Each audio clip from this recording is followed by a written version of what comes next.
Daripada nganggur, kali ini aku akan jelasin detail bahan bangunan rumah ini. Kalau soal biaya kan sudah saya jelaskan di video sebelumnya secara detail.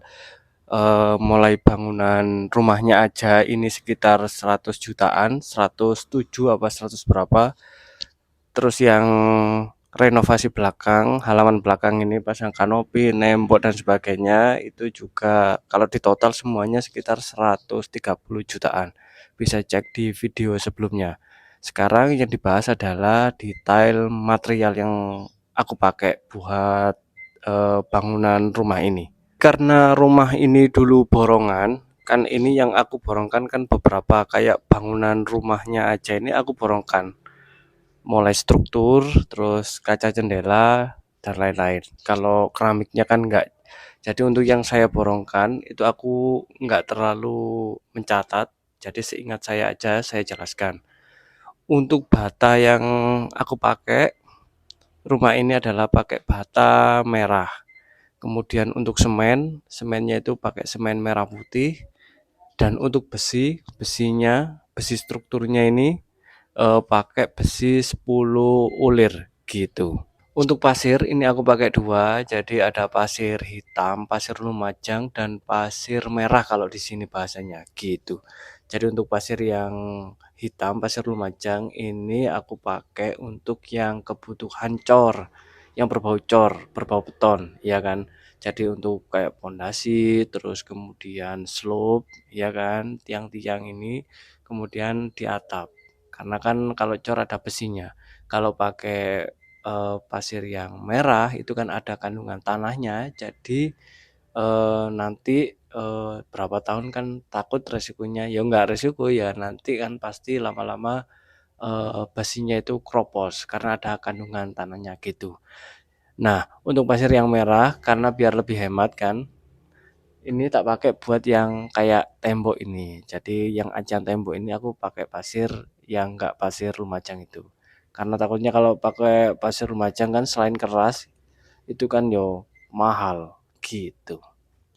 Untuk pintu dan jendela ini aku pakai aluminium. Untuk aluminiumnya ini aku nggak tahu merek apa. Cuman kayaknya ini yang paling murah. Terus untuk ketebalan kacanya ini pakai 6 mili gitu. Dan dulu sebetulnya pinginnya kan pakai kayu, tapi kayaknya kayu itu lebih mahal kalau yang awet.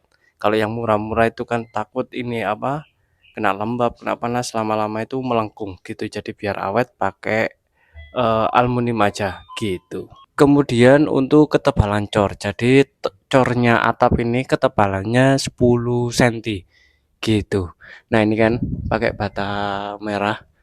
Terus ini penutupnya ini jadi nggak dibangun yang kotak gitu ya, cuma ditutup bisa dibuka diangkat gini ini tapi aku paten sementara aku tali pakai rafia ini gitu. Ya biar hemat lah. Karena kalau dibangun kotak itu kan nanti juga pasti dibongkar lagi kalau mau ngelanjutin lantai 2. Jadi tak pikir ya gini aja cukup. Yang penting kuat, nggak bocor dan kalau ada angin itu nggak apa ya nggak terbang gitu. Kemudian untuk ini penutup apa ini namanya kanopi ya. Untuk kanopinya ini aku pakai baja ringan. Terus ini tiangnya ini didobel jadi insya Allah kuat karena ini kan langsung sawah ya. Jadi kalau pas hujan angin kenceng ini rawan. Untuk atapnya ini nggak pakai spandek tapi pakai asbes gelombang. Ya harapannya kan yang pertama memang lebih murah, terus apa lebih berat ya kan biar kalau kena angin itu nggak terbang. Kalau terbang kan bahaya gitu. Untuk tembok belakang, tembok halaman belakang ini beda sama bangunan rumah. Jadi untuk tembok belakang ini aku pakai bata ringan biar pasangnya cepat. Terus kemudian ya diaji aja pakai semen merah putih juga. Terus untuk besinya pakai besi 10 tapi isinya 4 semua gitu. Untuk pondasinya kedalamannya ya sekitar setengah meter.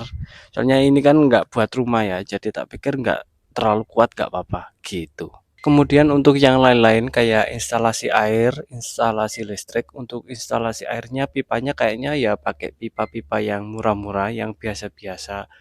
Terus untuk listrik, instalasi listrik, seingat saya ini kabelnya 2, jadi rumah ini kalau buat ngecas itu agak nyetrum, jadi kayaknya groundnya ini waktu itu ke-skip, nggak dipikir dibikin gampang sama tukangnya, jadi ini nggak rekomen untuk yang instalasi listriknya. Nanti kalau ada rezeki rencanaku ya tak perbaiki biar nggak apa ya, nggak ngerusak ke elektronik gitu. Jadi kira-kira seperti itu untuk bahan material yang digunakan di rumah ini, mulai depan sampai belakang kira-kira seperti itu. Ya kalau buat 2 lantai aku rasa cukup lah, masih kuat. Memang rumah ini strukturnya untuk kebutuhan 2 lantai. Kalau untuk 3 lantai, kayak apalagi 3 lantai itu didak lagi, dicor lagi, kayaknya nggak kuat dengan struktur kayak gini gitu. Dan kalau suka konten ini bisa bantu subscribe. Mungkin untuk selanjutnya aku akan sharing juga untuk luas ruangan, mulai luas ruangan di kamar, di ruang tamu. Kenapa tak bikin seperti ini? Alasannya apa? Mungkin aku akan jelaskan di next video gitu. Terima kasih. Mantap.